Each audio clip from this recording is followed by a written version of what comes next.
Hello students, आज आमी आलोचना करिम क्लास 10 हिंदी इलेक्टिवत थका लेसन 3 नीलकंठ এই পাঠৰ অন্তৰ্গত অভ্যাসমালাত থকা গোটেইখিনি প্ৰশ্নৰ উত্তৰ অতি সুন্দৰকৈ আলোচনা কৰা হ'ব। প্ৰশ্নৰ উত্তৰবোৰ একেবাৰে চুটিকৈ লিখি দিয়া হৈছে আৰু তোমালোকে ক্লাছটো শেষলৈকে চাই থাকিবা, কাৰণ ফাইনেল পৰীক্ষাত এইটো পাঠৰ পৰা কি প্ৰশ্ন অহাৰ সম্ভাৱনা আছে সেইবোৰ কমন কোৱেশ্চনছ ক্লাছটোৰ শেষত আমি আলোচনা কৰিম আৰু ক্লাছটোৰ মাজতে আমি কোনবোৰ প্ৰশ্ন বেছি ইম্পৰ্টেণ্ট আহি থাকে প্ৰায় পৰীক্ষাত সেইবোৰ আমি আলোচনা কৰি যাম। সো তোমালোকে ক্লাছটো স্কিপ নকৰাকৈ শেষলৈকে চাই থাকিবা। এতিয়া তোমালোকৰ অভ্যাসমালাত প্ৰথমত দিয়া আছে যে বোধ এবং বিচাৰ, এক নম্বৰত দিয়া আছে সহি বিকল্প কা চয়ন কৰো, অৰ্থাৎ এমসিকিউ হয় এইবোৰ শুদ্ধ উত্তৰটো বাছি উলিয়াব লাগে।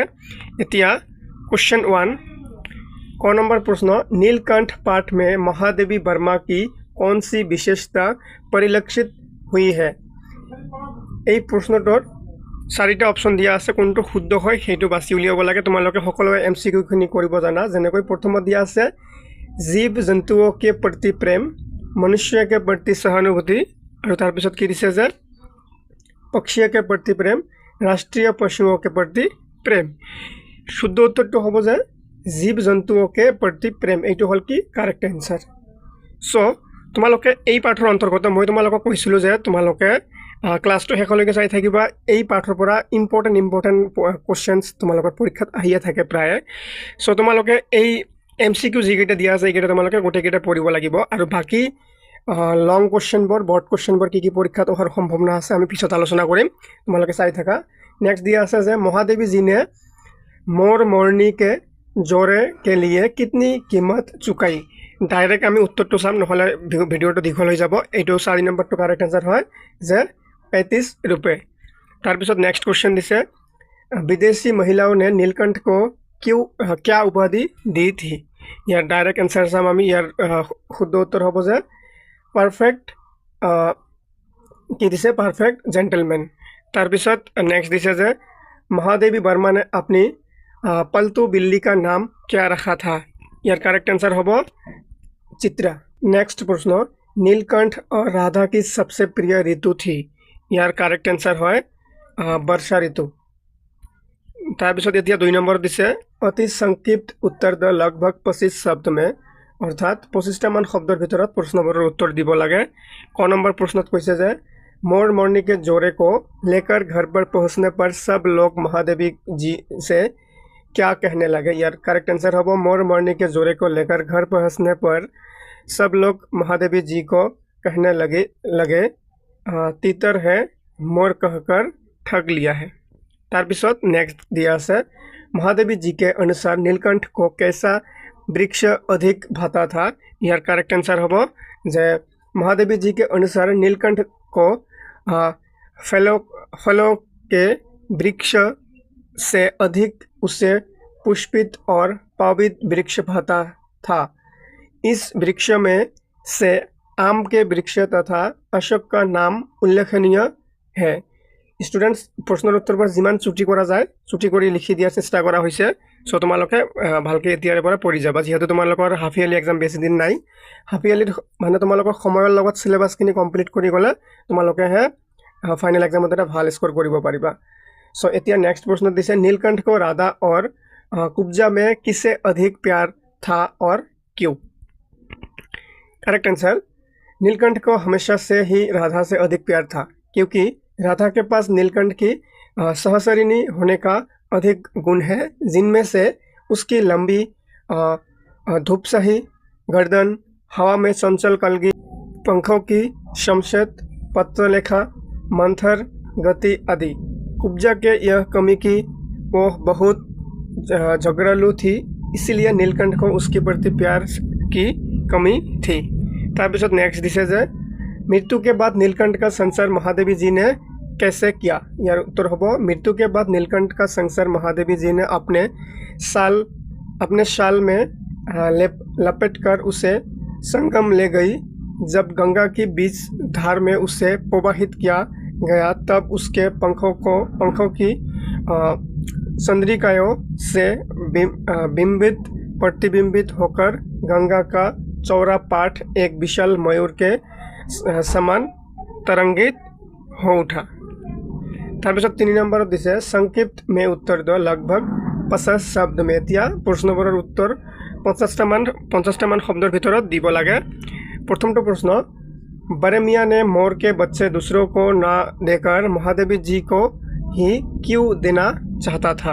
यार आंसर होबो जे बड़े मियाँ ने मोर के बच्चों को दूसरे को ना देकर महादेवी जी को ही इसलिए देना चाहते थे कि मोर के पंजों से दवा बनती है। ऐसे ही लोग खरीदने आए थे। आखिर मेरे सीने में भी तो इंसान का दिल है कहकर उन्होंने महादेवी जी से मोर खरीदने को कहा। मरने के लिए ऐसी मासूम चिड़ियों को कैसे दूं? ढालने के लिए बड़े मियाँ ने कह दिया कि गुरुजी ने मंगवाए हैं। वैसे यह कम वक्त रोज़गार ही खराब है। बस पकड़ो मारो कहकर वो लोग मार देते हैं। इसी कारण बड़े मियाँ दूसरों को मोर नहीं देना चाहते थे। তাৰপিছত নেক্সট দিয়া আছে তোমালোকৰ, महादेवी जी ने मोर और मोरनी के क्या नाम रखे और क्यों। यार उत्तर होबो नीलाभ ग्रीवा के कारण मोर का नाम रखा गया नीलकंठ और उसकी छाया के समान रहने के कारण मोरनी का नामकरण हुआ राधा। नेक्स्ट प्रश्न, लेखिका के अनुसार कार्तिकेय ने मयूर को अपने वाहन क्यों चुना होगा। मयूर की विशेषताओं के आधार पर उत्तर दो। यार उत्तर होबो लेखिका के अनुसार कार्तिकेय ने मयूर को अपना वाहन क्यों चुना होगा कि मयूर एक लोकप्रिय पक्षी है, हिंसक मात्र नहीं। इसी से उसे बाज, सील आदि की श्रेणी में नहीं रखा जा सकता, जिनका जीवन ही क्रूर कर्म है। তাৰপিছত नेक्स्ट प्रश्न दिया আছে যে नीलकंठ के रूप रंग का वर्णन अपने शब्द में करो।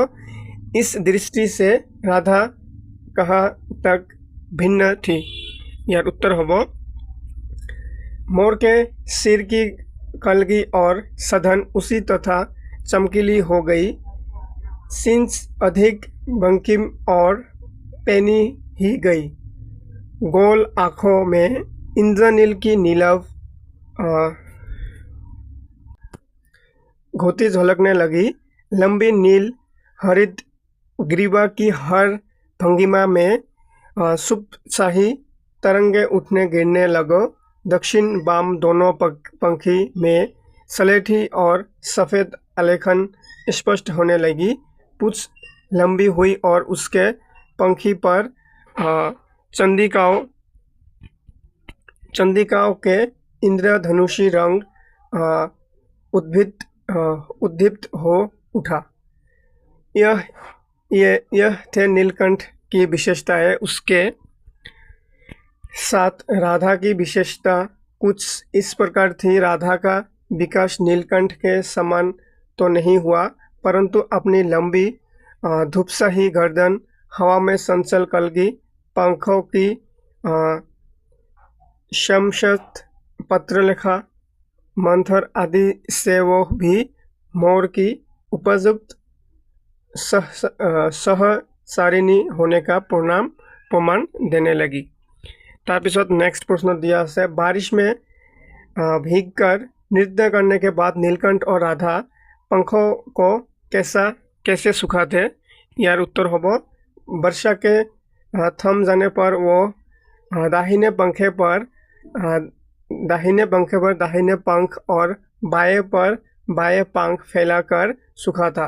कभी कभी वह दोनों एक दूसरे के पंखी से टपकने वाली बूंदों की सी पी कर पंख का गीलापन दूर करते रहते।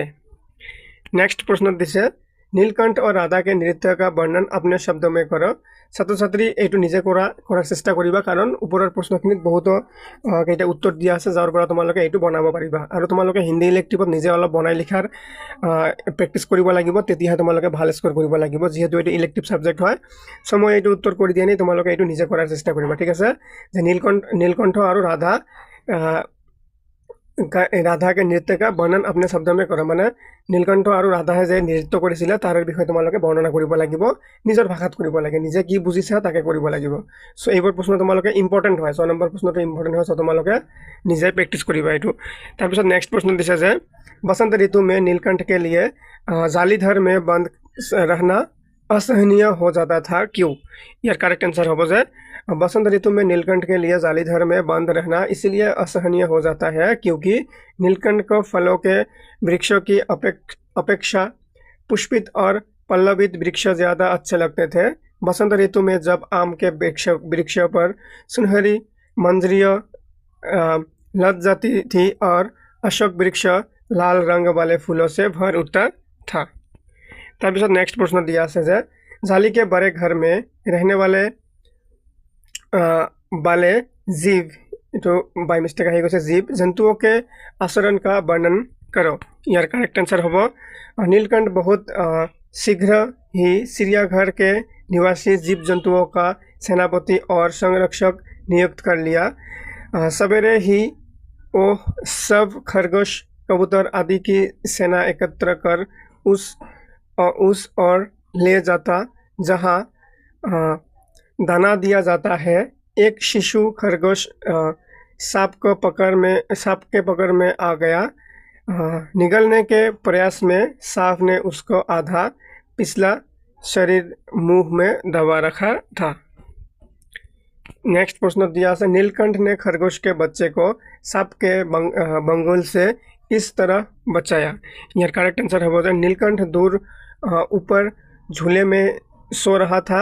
मैं जब सांप आया उसी के चौकन्ने कानों से उस मंद नथर सर की व्यथा पहचानी और वो पूछ पंख समेट कर होने सर से एक झपटे नीचे आ गया। नीलकंठ एक साहसी मोर था। उसके साहस से सांप को फन के पास पंजों से दबाया और बाद फिर सोच से इतने प्रहार किए कि वो अधमरा हो गया। पकड़ ढीली पड़ते ही खरगोश का बच्चा मुख पर से निकल आया। इसी प्रकार नीलकंठ ने खरगोश करके बच्चों को सांप के चुंगल से बचाया। इतिया नेक्स्ट प्रश्न दिया है सम्यक उत्तर दो लगभग 100 शब्द में 100টা শব্দের ভিতৰত উত্তৰ দিব লাগে। प्रथमটো प्रश्न हल नीलकंठ के स्वभाव की विशेषताएं अपने शब्द में वर्णन करो भेरी इम्पर्टेन्ट है। प्रश्न इम्पर्टेन्ट आसे मैं जो इम्पर्टेन्ट বুলি कम तुम्हारे भालके दाग दी रखिबा और एबार भालके पढ़िबा। उत्तर होबो जब नीलकंठ बड़ा होने लगा तब उसका दिनचर्या भी बदल गया। वो किसी की और गर्दन उसी कर देखता था। वो विशेष भंगिमा के साथ दाना सूखता था पानी पीता था। कभी किसी आहट हो तो वो ठहरी कर सुनने लगता था। वो केवल कलाकार ही नहीं बल्कि कलात्मक ढंग से लय ताल से नाचता ही नहीं था। वो वीर भी था। सांपों पर बड़ी भयंकरता से प्रहार करता था। छोटे पशु पक्षियों के प्रति वो सहृदय था। सांप से सुराकर वो खरगोश के घायल छोटे बच्चों को रात भर अपने पंखों की गर्मी देता रहता था। तब कैसे फलों के बदले उसे पल्लवित और पुष्पित वृक्ष अधिक अच्छे लगते थे। घटा देखकर वो अपने पंखों का गोल घेरा बनाकर लय ताल के साथ नाचने लगता था। अपनी नुकीली सोच से वो लेखिका की हथेली पर रखे भुने सुने को बड़ी कोमलता से और होले होले उठाकर खाता था। तरह नेक्स्ट प्रश्न कुब्जा और राधा के आचरण में क्या अंतर परिलक्षित होते हैं लिखो इम्पोर्टेंट है ये। नेक्स्ट यार उत्तर हो जाए कुब्जा और राधा के आचरण में यह अंतर परिलक्षित होते हैं कि राधा मंथर गति से चलने वाले मोरनी थी। उनके आचरण में मोर की उपयुक्त सहचरिणी होने का परिणाम है। वो मोर नीलकंठ की छाया के समान रहती थी। शिशु खरगोश के ऊपर चली सांप के आक्रमणों के बारे में राधा की भी पता मिल गई थी। लेकिन वह नीलकंठ को मदद देने की आवश्यकता महसूस नहीं करता। तथापि वह अपनी मंद केका से इस घटना की सूचना दी थी और कुब्जा का आचरण राधा का समान नहीं था। वो नाम के अनुरूप कुबरी भी थी। कुब्जा बहुत बड़ी, क्रोधी और चंचल थी। नीलकंठ और राधा के मेल को देख वो अगबबुल हो गई थी। सरसा से भार कर राधा की कलगी नोच डाली, पंख नोच डाले। नीलकंठ के प्रति कुब्जा का प्यार भी कम न था, पर नीलकंठ उसे दूर भागता था। तारपिছত नेक्स्ट प्रश्न दिया है, मयूर कलाप्रिय वीर पक्षी है, हिंसक मात्र नहीं। इस कथन का आशय समझकर लिखो। यार उत्तर हब मयूर कलाप्रिय वीर पक्षी है, हिंसक मात्र नहीं। इस कथन का आशय यह है कि प्रकृति में जितने भी जीव जंतु हैं, मयूर की का स्वभाव उन सबसे भिन्न है। उसका वाज या चील जैसे पक्षियों की श्रेणी में नहीं रखा जा सकता, जिनका कार्य बुरे कर्म करने होता है। सभी प्रकार के जीव जंतुओं या पशु पक्षियों का बीज, रूप, स्वभाव और आचरण में अंतर देखा जाता है। चारित्रिक विशेषता के कारण एक दूसरे से श्रेष्ठ बन जाता है। बाज चील उसे हिंस पक्षियों की तरह मयूर का जीवन नहीं है। बाज चीलों का जीवन हिंस्रता और क्रूरता से भरा हुआ है, पर हिंस्रता रहते हुए भी जो कलाप्रियता, सुंदरता और वीरत्व मयूरों में है, इससे वे अपने में मनुष्यों के पूज्य श्रेणी एक पहुँचता है। এতিয়া তোমালোকৰ কুৱেশ্যন এনসাৰ শেষ হ'ল। এতিয়া তোমালোকৰ আৰম্ভ হ'ব ব্যাকৰণ। তোমালোকৰ অভ্যাসমালাত আছে যে ভাষা এবং ব্যাকৰণ জ্ঞান। প্ৰথমত কি দিছে? প্ৰথমত দিছে 1 নম্বৰত নিম্নলিখিত শব্দকে সন্ধি বিচ্ছেদ কৰ। সন্ধি কি কৰিব লাগে? ভাঙিব লাগে। বিচ্ছেদ মানে ভাঙিব লাগে। তোমালোকে এইবোৰৰ অৰ্থ জানিব লাগিব, তেতিয়াহে ভালকৈ কৰিব পাৰিবা। সন্ধি বিচ্ছেদ মানে সন্ধি ভঙা। এতিয়া কি কি দিছে? এইবোৰ বস্তুৰ সন্ধি ভাঙিব লাগে। আমি ডাইৰেক্ট উত্তৰ চাম। উত্তৰত প্ৰথমত দিয়া আছে যেনেকৈ নৱাগতুক, নৱ যোগ আগন্তুক। তাৰপিছত কি আছে? মণ্ডলাকাৰ, মণ্ডল যোগ আকাৰ, মণ্ডলাকাৰ। তাৰপিছত কি আছে? এইটো তোমালোকে এইবোৰ সুন্দৰকৈ চাই ল'বা। এইবোৰ একেবাৰে সহজ আছে। এইবোৰ দেখি পাইছা তোমালোকে। যেনেকৈ এইটো অলপ নিশ্চেষ্ট এইটো হয়, নিশ্চেষ্ট তোমালোকে দেখি ল'বা। তাৰপিছত এইবোৰ ঠিক আছে, এইবোৰ একেবাৰে ইজি হয়।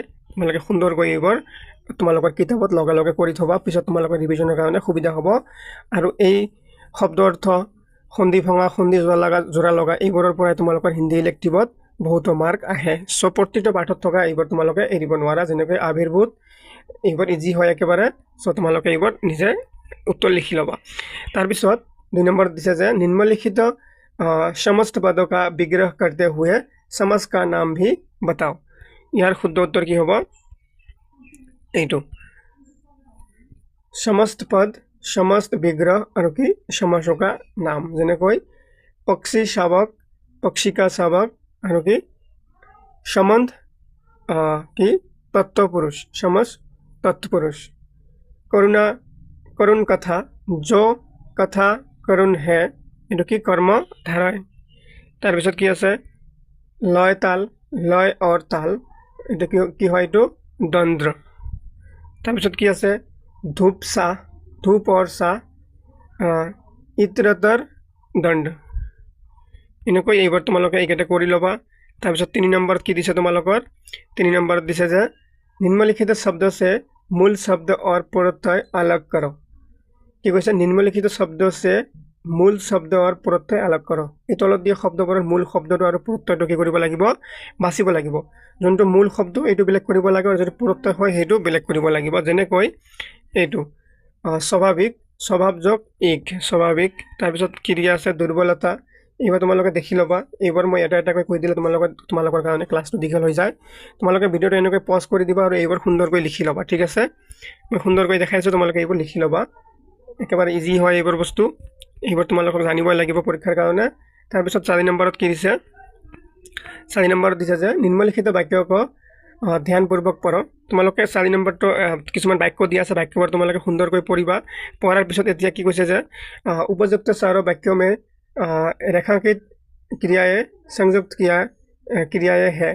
इनमें हो और दे रोक ये मुख्य क्रियाएं हैं और उठे गया ढाली लिया ये रंजक क्रियाएं हैं। ये रंजक क्रियाएं क्रमश आकस्मिकता, पूर्णता और अनायासता का अर्थ देती है। তাৰপিছত এতিয়া কি কৈছে যে उठना, जाना, ढलना, लेना क्रियाओं में बनने वाली संयुक्त क्रियाओं से 4 वाक्य बनाओ। यार उत्तर मैं सुंदरকৈ लिखि दिसो। जेनेকৈ उठना, हमें अपना सेहत बनाने के लिए सुबह जल्दी उठना चाहिए। जाना, मुझे कल फुटबॉल खेलने के लिए दिल्ली जाना है। তাৰপিছত কি দিছে डालना दिया हो जाए दूध में इतना पानी मत डालो। लेना, हमारे बीच लेना देना तो लगा ही रहेगा। তাৰপিছত দিয়া আছে 5 নম্বৰত নিম্নলিখিত বাক্য में उदाहरणों के अनुसार যথাস্থান उपयुक्त विराम चिन्ह लगाओ। এনেকৈ দিয়া আছে।